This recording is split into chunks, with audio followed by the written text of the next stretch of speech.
శ్రీగురుభ్యో నమ. వాగర్ధావ్య సంపృక్తౌ వాగర్ధప్రతిపత్తయే జగతః పితరౌ వందే పార్వతీ పరమేశ్వరౌ. 12వ శతాబ్దంలో కాకతీయులు ప్రతిష్ఠించినటువంటి ఈ యొక్క పిల్లలమర్రి శివాలయాల్లో ఇప్పుడున్నాం. తర్వాత సూర్యాపేట జిల్లా అతి చేరువలో ఉన్నటువంటి యొక్క శివాలయాన్ని కాకతీయుల కాలంలో గణపతి రాజు యొక్క సామంతరాజులైనటువంటి రేచర్ల నామిరెడ్డి, బేతిరెడ్డి లక్షల ఎకరాలలో రాజ్యాన్ని స్థాపించారు. అందులో భాగంగా ఈ శివాలయాల్ని ప్రతిష్ఠించడం జరిగింది. ఇందులో మనకు మొత్తం కూడా 3 శివాలయాలు, ఒకటి అమ్మవారి యొక్క దేవాలయం ఉంటుంది.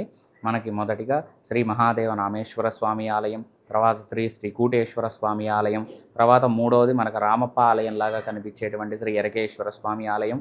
ఇవన్నిటితో భాగంగా మనకు సరస్వతి అమ్మవారి యొక్క ఆలయాన్ని కూడా ప్రతిష్ఠించడం జరిగింది. ఈ ఆలయాలన్నీ కూడా మన కాకతీయుల కాలంలో ప్రతిష్ఠించారు. నేటి వరకు కూడా స్వామివారికి నిత్యము 365 రోజులు కూడా స్వామివారి రుద్రాభిషేకం నిర్వహించడం జరుగుతుంది. తర్వాత మనకి ఇక్కడ విశేషం ఏంటయ్యా అంటే, సాధారణంగా మనకి ఎక్కడ శివలింగం అయినా సరే మనకు ప్లెయిన్గా ఉంటుంది. మనకి ఇక్కడ ఉన్నటువంటి పిల్లలమర్రి శివాలయాల్లో బ్రహ్మసూత్రం అనేటువంటి గీత ఉంటుంది మధ్యలో. దాన్ని ఏమంటారు అంటే విశేష ఆరాధనా ఫలితం అంటారు.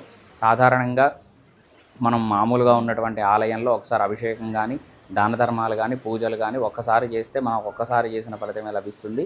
కానీ బ్రహ్మసూత్రం అనేటువంటి గీత ఉన్న ఆలయంలో మనం ఒక్కసారి కనుక చేస్తే ఇంటూ కోటి, అంటే మనం 1,000,000 సార్లు కనుక ఆ కార్యక్రమాన్ని చేస్తే ఎంత పుణ్య ఫలితం అయితే వస్తుందో, ఇలాగ బ్రహ్మసూత్రం అనేటువంటి ఆలయంలో మనం ఒక్కసారి చేయడం వల్ల అంత పుణ్య ఫలితం మనకు లభిస్తుంది.